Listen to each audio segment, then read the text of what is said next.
अंबेडकरवादियों से अब आह्वान करता हूं कि सड़कों पे आए, पीसफुल प्रोटेस्ट करें और ये 100% रिजर्वेशन इंप्लीमेंट कराएं, जमीन से लेके आसमान तक। तो अगर कोई मुस्लिम होकर ये कहता है मैं स्वर्ण हूं, तो वो मुसलमान ही नहीं है मेरी नज़र में। लेकिन ये 5 जजों की बेंच ने वो 50% का बैरियर तोड़कर 60% कर दिया। आज सुप्रीम कोर्ट ने ये साफ कर दिया कि ओबीसी समाज जो है वो क्षत्रिय समाज नहीं है। ब्राह्मण, क्षत्रिय, वैश्य जो हैं वो ही गरीब हो सकते हैं, इसके अलावा कोई भी गरीब ही नहीं हो सकता, भले ही वो कितना भी गरीब हो। स्वागत करें इसकी भावना का कि उन्होंने तय कर दिया कि ब्राह्मण, क्षत्रिय, वैश्य एक चीज है और बाकी हम सब एक चीज है। तो अब 90% नहीं 100% रिजर्वेशन होगी, जिसकी जितनी संख्या भारी उतनी उसकी हिस्सेदारी।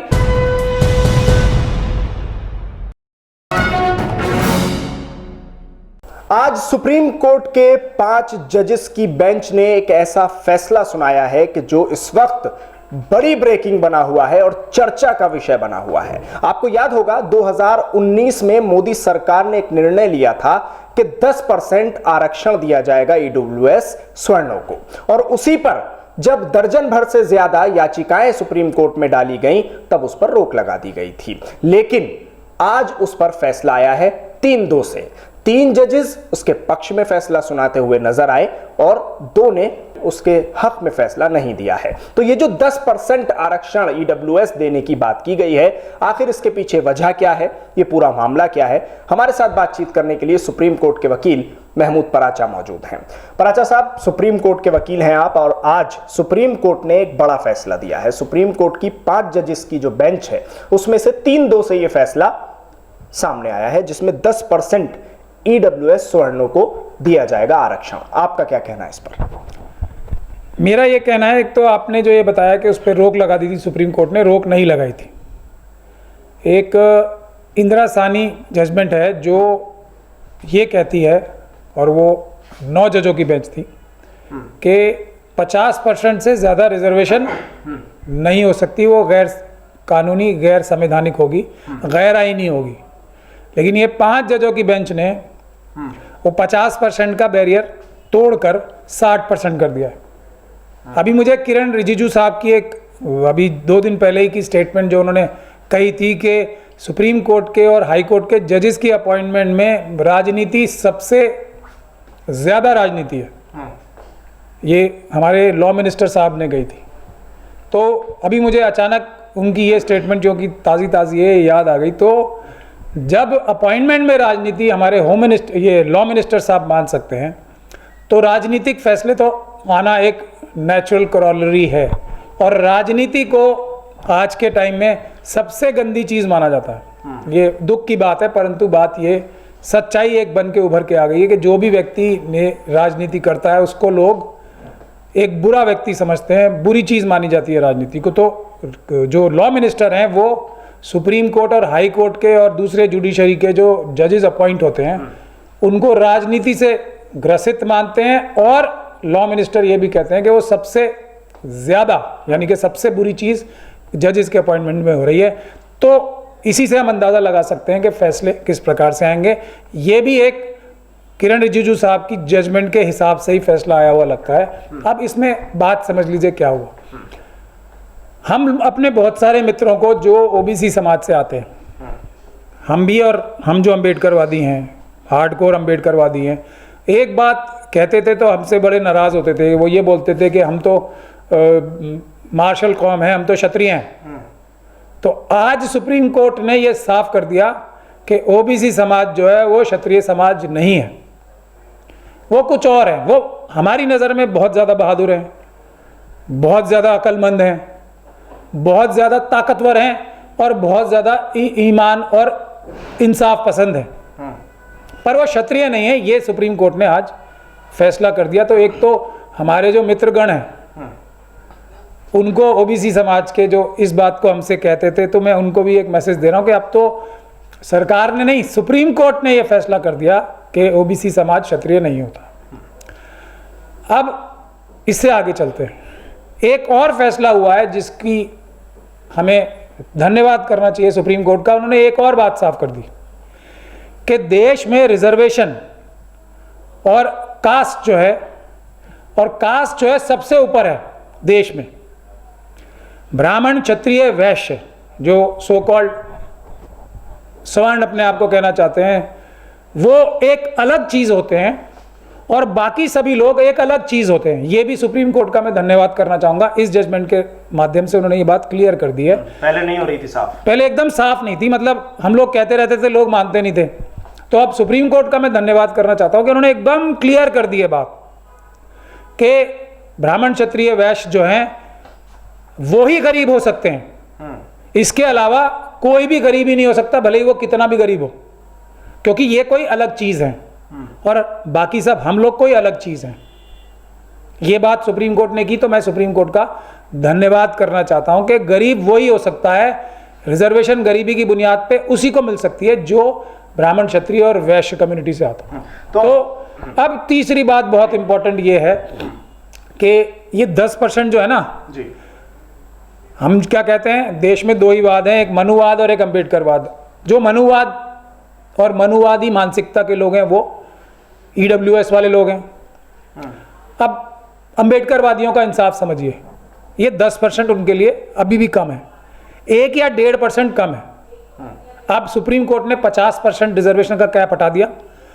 अम्बेडकरवादी ये चाहते हैं कि 11 या 11.5% ईडब्ल्यूएस जो स्वर्ण समाज है, सो कॉल्ड स्वर्ण समाज है, उसको मिले, बाकी सब हमारा है, SC ST OBC और माइनॉरिटीज का। और इसका हम स्वागत करते हैं और मैं देश की जनता से आह्वान करता हूं, खासतौर पे SC ST OBC और माइनॉरिटी के लोगों से कि सड़कों पे आएं। 1 से 1.5% हम उन्हें ज्यादा देंगे, लेकिन बाकी सब अब हम लेंगे। दुनिया की कोई ताकत इसको अब नहीं रोक सकती। तो इस फैसले का स्वागत करें तो सड़कों पर आकर स्वागत किया जाए ना, स्वागत करें इसकी भावना का कि उन्होंने तय कर दिया कि ब्राह्मण क्षत्रिय वैश्य एक चीज है और बाकी हम सब एक चीज हैं। जो बात हम कितने दिन से कह रहे हैं ना, मनुवाद और अम्बेडकरवाद, हम सब अम्बेडकरवादी हैं, हम सब संविधानवादी हैं, ये सब दूसरे लोग हैं। आज मैं उससे ज्यादा नहीं कह रहा कुछ। तो अब इनकी जो संख्या है वो 11 साढ़े 11% बनती है, तो 1-1.5% इनका और अभी बाकी है जो हम लोग देंगे इन्हें, लेकिन बाकी सब हमारा है, हम वो वापस लेंगे।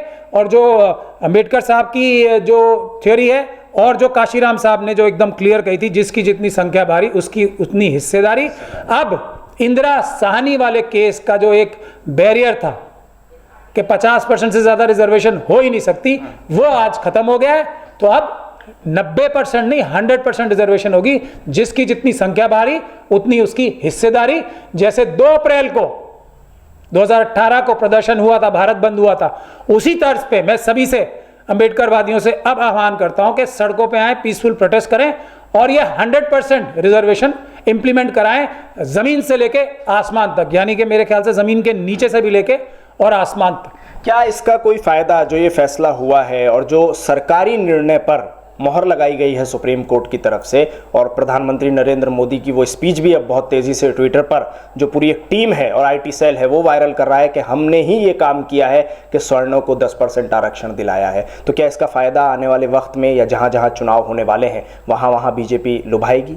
बिल्कुल, एकदम होना चाहिए। अब तो तय हो गया ना कि बीजेपी ने सिर्फ और सिर्फ सो कॉल्ड सवर्णों के लिए अपना वोट बैंक और अपने वोटर्स को तय कर लिया है। बाकी सब आप लोगों को किसी को भी किसी भी हालत में किसी भी कीमत पे भारतीय जनता पार्टी और RSS से कनेक्टेड किसी भी व्यक्ति को एक भी वोट नहीं देना चाहिए, क्योंकि उन्होंने हम और तुम का कॉन्सेप्ट पे आज मोहर लगा दी है और वो इसको अब खुलेआम बता भी रहे हैं। हम और तुम, हम अम्बेडकरवादी और वो, हालांकि वो अपने आप को हम स्वर्ण कह रहे हैं और बाकी सबको हमें वो तुम कह रहे हैं, तो हम तैयार हैं इस चैलेंज के लिए। चलिए हम अलग ही हैं और हम अपना संवैधानिक अधिकार जो कि बराबरी का है वो हम लेके रहेंगे। तो अब ये लड़ाई हम और तुम के जरिए चलेगी आगे। ये तो आज प्रधानमंत्री जी ने ही कह दिया ना, हम और तुम कर दिया ना उन्होंने आज। हम तो फिर भी यही कह रहे थे कि मनुवादी भी संविधान के दायरे में रहकर वो अपने हक प्राप्त करेंगे। आज भी हम वही कह रहे हैं, उनका 11 साढ़े 11% बनता है, वो उनको दिया जाएगा। अभी 1-1.5% कम है, सुप्रीम कोर्ट ने कमी की, वो 1-1.5% उन्हें और दिया जाएगा, लेकिन उसके अलावा कुछ नहीं, उसके अलावा कुछ नहीं। तो क्या इसके जरिए ये समझा जाए कि अब सिर्फ यही जो स्वर्ण समाज जिसको 10% ईडब्ल्यूएस आरक्षण दिया जा रहा है, यही सुविधाओं का लाभ उठा सकता है, उनका यही गरीब है, इसके अलावा जो मुसलमान हैं या जो ओबीसी हैं, एससी एसटी हैं, उनमें से कोई गरीब नहीं है, उन्हें ज़रूरत ही नहीं है, तो उन्हें तो खुश हो जाना चाहिए कि हम तो इतने अमीर हो गए कि अब हमें ज़रूरत नहीं है। नहीं, अमीर नहीं हो गए,